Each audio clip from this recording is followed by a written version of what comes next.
जय हिंद दोस्तों। आप सभी का स्वागत है मेरे YouTube चैनल पीपी के पीओवी में। पीपी यानी कि मैं पार्थ पेंगोरिया और पीओवी यानी कि मेरा नजरिया।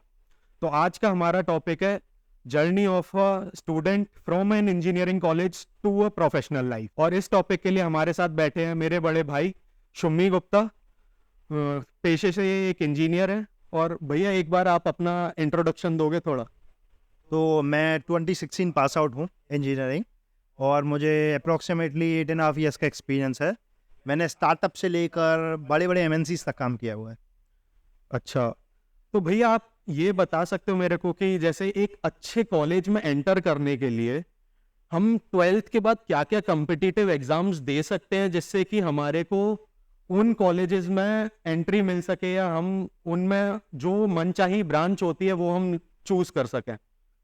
देखो, मेरे टाइम से तो अभी तक बहुत चेंज हो गया है। मैंने कॉम्पिटिटिव एग्ज़ाम दिया था 2012 में। तो हमारे पास बस मेनली आईआईटी और AIEEE दो अलग अलग एग्जाम्स होते थे।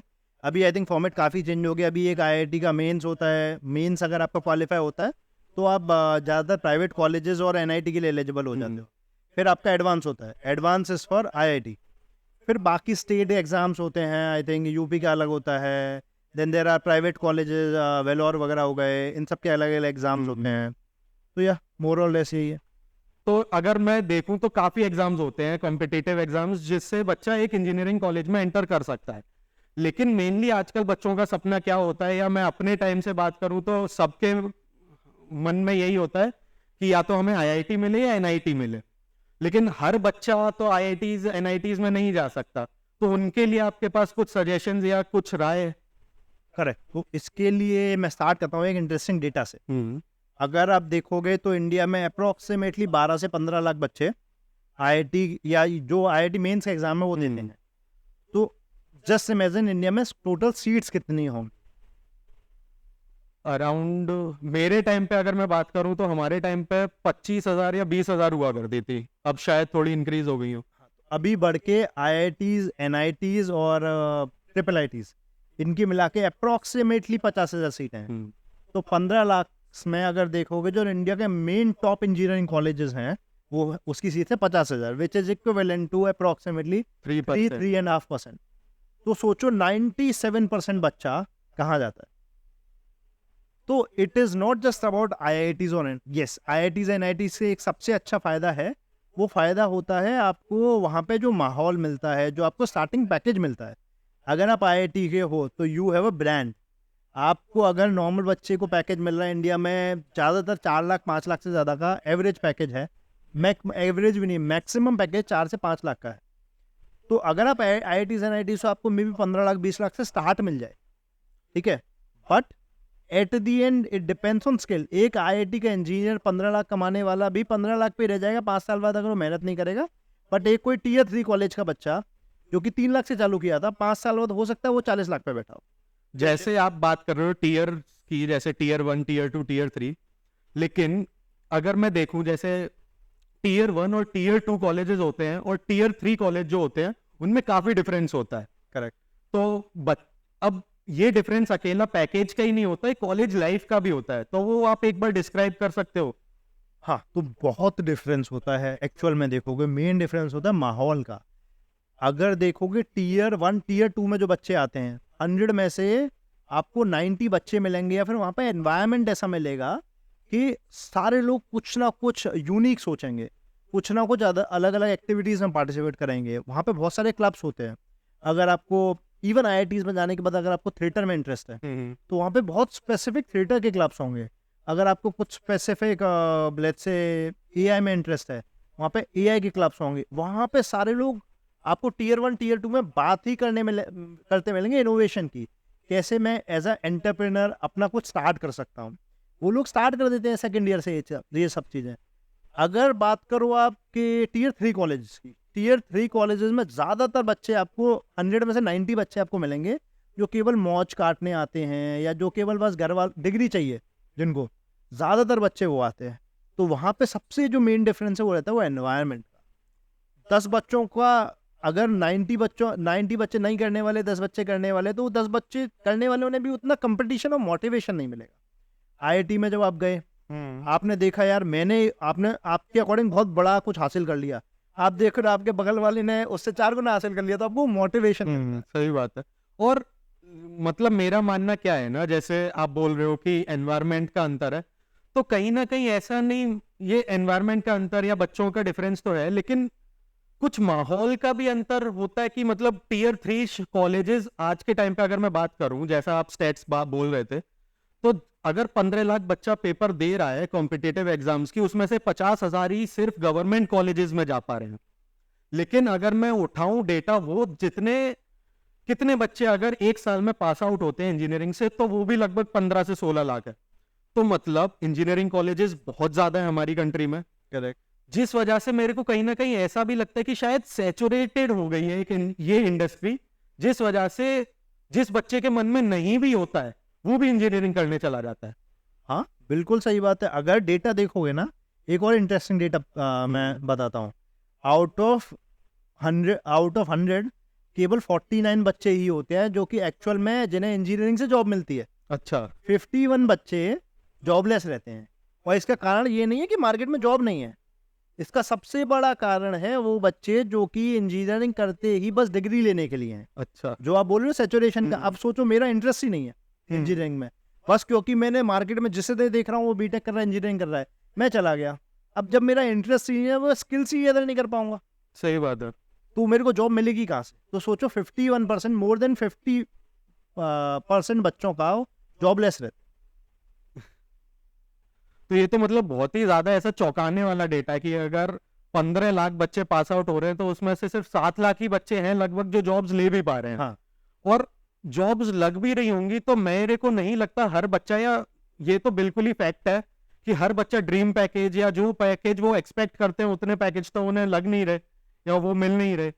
तो आपका मानना क्या है इस चीज पर? जैसे आज के टाइम पे जैसे बच्चा जब लास्ट ईयर या थर्ड ईयर में आता है तो ये इंटर्नशिप्स का भी बहुत क्रेज हो गया है। हाँ। तो उसके बाद पीपीओज उठाते हैं कुछ बच्चे डायरेक्टली लास्ट ईयर में जाके प्लेसमेंट्स में ही बैठते हैं। तो कॉलेज का प्लेसमेंट्स में कितना रोल है?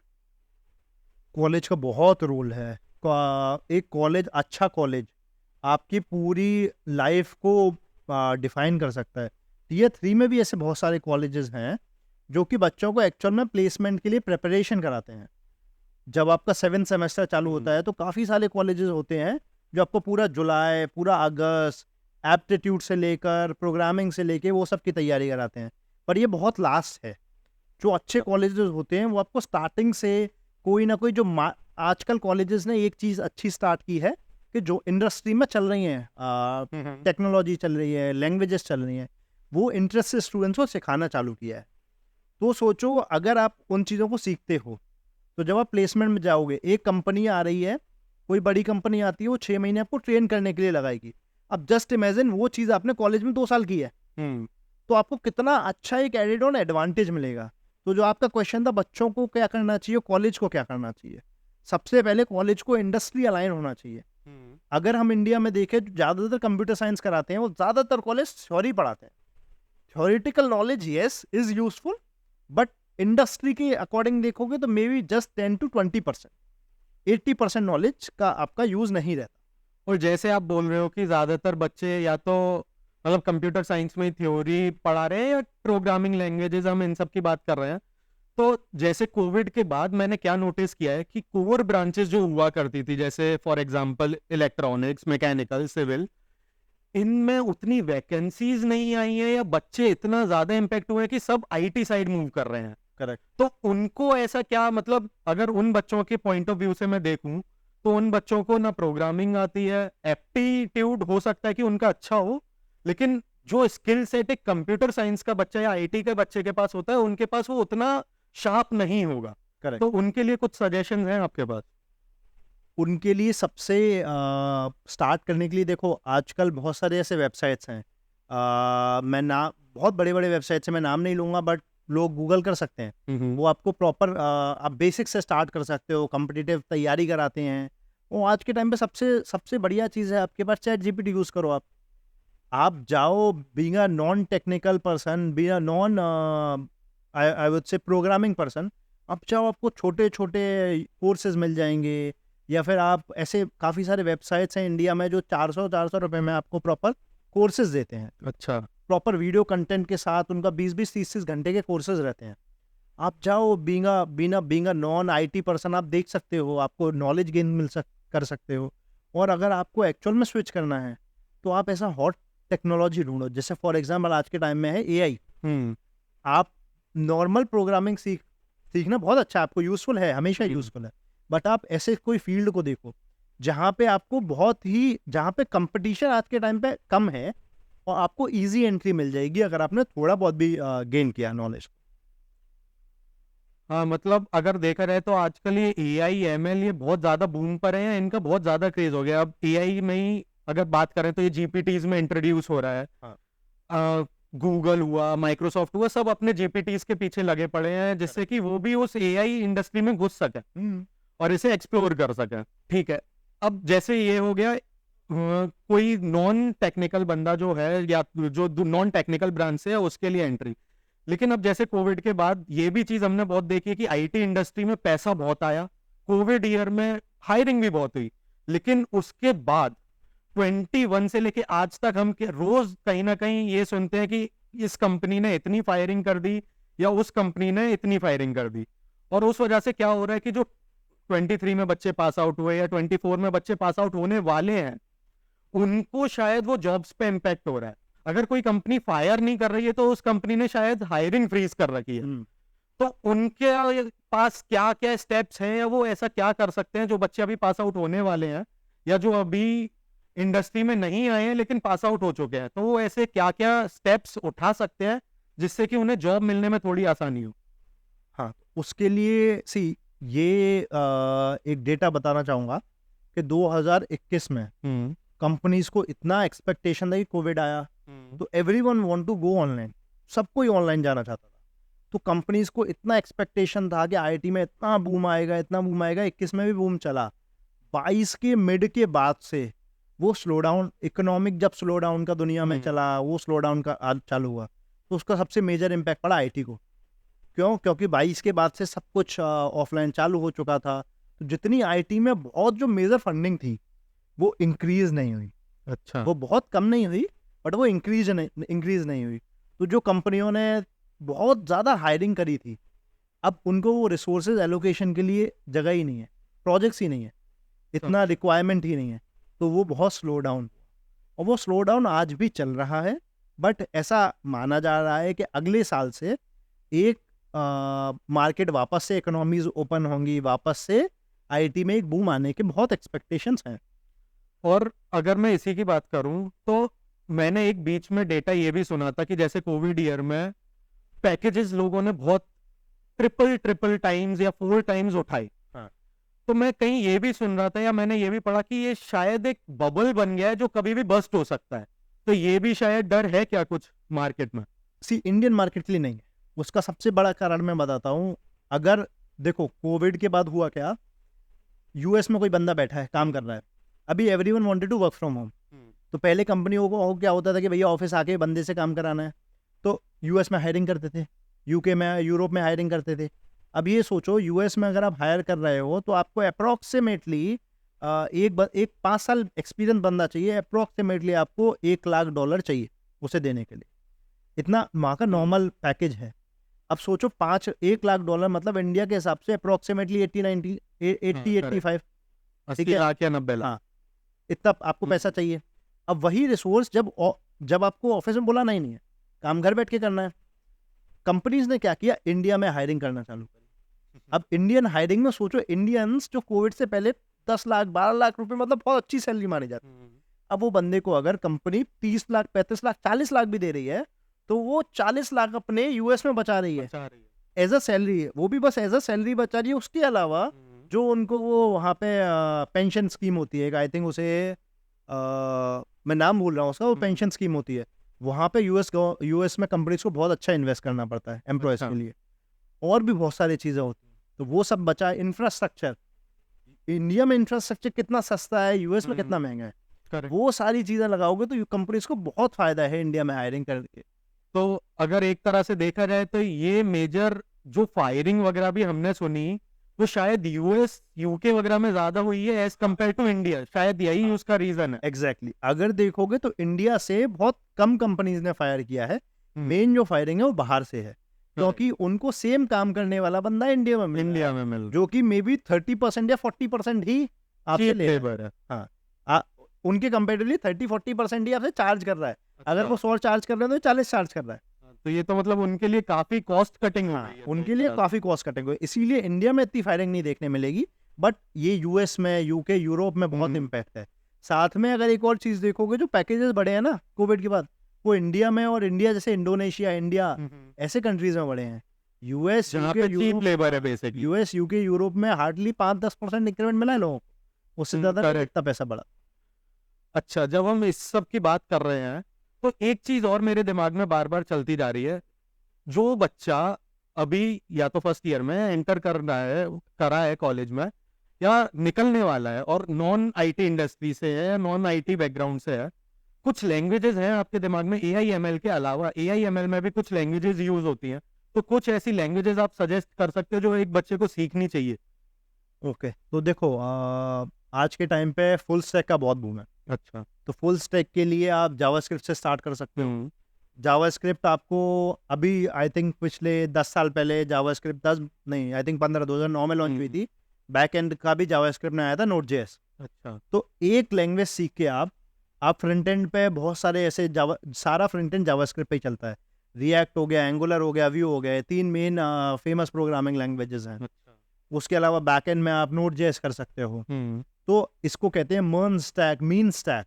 अच्छा। तो बच्चा ये चीजें कर सकता है। इंडस्ट्री में आप जाओगे, आप जब जॉब्स देखोगे ना, तो आपके पास एक डेटाबेस भी हो गया, एक बैकएंड भी हो गया, एक फ्रंट एंड भी हो गया। करेक्ट। तो अगर आपको तीनों से स्पेसिफिक कोई जॉब मिलती है, बेस्ट है। नहीं भी मिलती है तब भी आपके पास 3 डिफरेंट स्किल्स हैं, जिनमें से आप कोई भी एक की जॉब पकड़ सकते हो। तो आप आईटी बैकग्राउंड के हो या नॉन आईटी बैकग्राउंड, उसके अलावा भी बहुत जावा, पाइथन, डॉटनेट, काफी सारे और प्रोग्रामिंग लैंग्वेजेस हैं, बट जावास्क्रिप्ट का मुझे जो पर्सनली एक एडवांटेज लगता है, अगर आपने एक लैंग्वेज सीखी तो उससे आपका फ्रंट एंड बैक एंड आप दोनों सब कवर कवर हो जाता है। हाँ। अच्छा, तो ये हम टेक्निकल चीजों पे हो गया कि अगर बच्चे को टेक्निकली स्ट्रांग होना है तो ये सारी चीजें हो गई। कुछ इंटरव्यू टिप्स, मतलब जो बच्चा पास आउट होने वाला है या जो बच्चा ऑलरेडी पास आउट हो चुका है पर जॉब सर्च में है, तो उनके लिए कुछ इंटरव्यू टिप्स हैं आपके पास? हाँ, तो अभी मान के चलो मैं एक कॉलेज में हूँ जिसमें 1000 बच्चे हैं, ठीक है। तो अब 1000 बच्चे हैं, अब जब कंपनीज आई, कंपनियों के अपने अपने अलग अलग क्राइटेरियाज होते हैं शॉर्टलिस्ट करने के। अगर उसे हम हटा दें तो हम बात करते हैं, अगर आप एलिजिबल हो एक ड्राइव के लिए, तो आपके पास सबसे पहले एक कॉन्फिडेंस होना चाहिए। आप जो भी अपना पोर्टफोलियो या जो भी आपने कॉलेज में काम किया है, नॉट नेसेसरी कि आपने बहुत ज़्यादा टेक्निकल किया हो।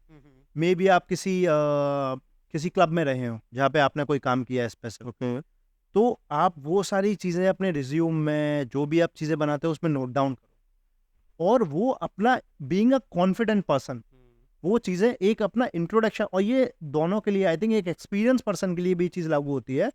आप अपना 1 मिनट का एक इंट्रोडक्शन रेडी करो, जिसमें आप अपने, लेट्स से अगर आप कॉलेज से पास आउट हुए हो या कॉलेज में इंटरव्यू दे रहे हो, तो आप अपनी कॉलेज से जर्नी कवर करो from first year to 4th year, कि मैंने फर्स्ट ईयर में ये स्किल्स गेन करी, सेकंड में ये, थर्ड में ये, फोर्थ में मैंने ये गेन किया।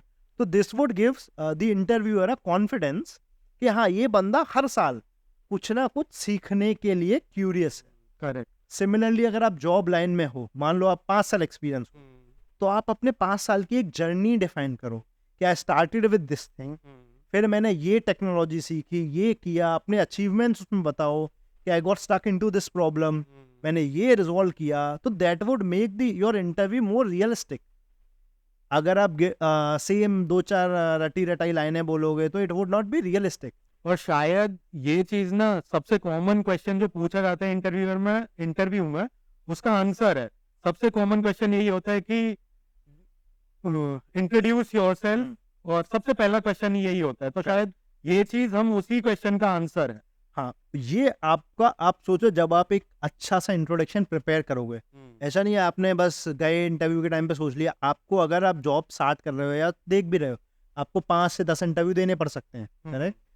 May be you are so intelligent lucky आपका पहले में हो जाए, बट कंसिडर कि आपको 5 देने पड़े, तो तो आपको केवल एक बार तैयार करना है, उसका प्रैक्टिस करो, और वो आपका पूरा पाथ डिफाइन करता है। अगर इंटरव्यूअर आपकी स्टार्टिंग पिच से हैप्पी है ना, तो वो आपका इंटरव्यू बहुत ही ईज और बहुत अच्छा प्रोसेस में जाएगा। बट क्योंकि फर्स्ट कम्युनिकेशन, फर्स्ट कन्वर्सेशन एक सामने वाले का 50% माइंड बनाती है, माइंड मेकअप करती है कि हाँ, इज दिस पर्सन गुड और बैड। सही बात है। ये तो मतलब जो इंटरव्यू ले रहा होता है, आपने भी लिए हैं, मैंने भी कई इंटरव्यूज लिए हैं, हम लोग पहले ही कॉन्वर्सेशन से या पहले ही जैसे वो स्टार्ट करता है सामने वाला, उससे समझ जाते हैं कि ये बंदा कितना कॉन्फिडेंट करेक्ट। और कैसे आंसर्स करने वाला है, फिर उसी हिसाब से क्वेश्चंस भी पूछे जाता है। और जैसे अभी 5 लाख 6 लाख आज के टाइम पे ये बहुत कॉमन पैकेज हो गया है, तो चलो मैं एक्सेप्ट कर लेता हूँ, मैं अपने पे लेता हूँ, मैंने एक्सेप्ट कर लिया, मानो आप 5 लाख का ऑफर मैंने एक्सेप्ट करा, मैं इंडस्ट्री में आया, उसके बाद मैं क्या क्या कर सकता हूँ कि मैं वो ग्रोथ कर पाऊँ अपने करियर में और उस पैकेज पे पहुंच पाऊँ जो मैं चाहता था। ओके, इसके लिए बहुत सारी चीज़ें आप कर सकते हो। टू स्टार्ट विद, सबसे पहले लेट्स से इंडस्ट्री में जो भी काम मिला, ठीक है, मोबाइल ऐप डेवलपमेंट मिला, फ्रंट एंड मिला, एआई मिला, एमएल मिला, जो भी मिला, सबसे पहले उसमें अपना नॉलेज गेन करो। नॉट जस्ट जो कंपनी में काम में हो रहा है, but there are multiple certifications, आप जो सर्टिफिकेशंस कर सकते हो। तो मेन है, देखो मार्केट में आपको स्टैंड करना है ना, लोगों से अलग हट के खड़ा होना है, तो यू शुड हैव समथिंग। तो आप सर्टिफिकेशंस करो, बहुत सारी कंपनीज होती हैं सर्टिफिकेशंस को प्रमोट करती हैं।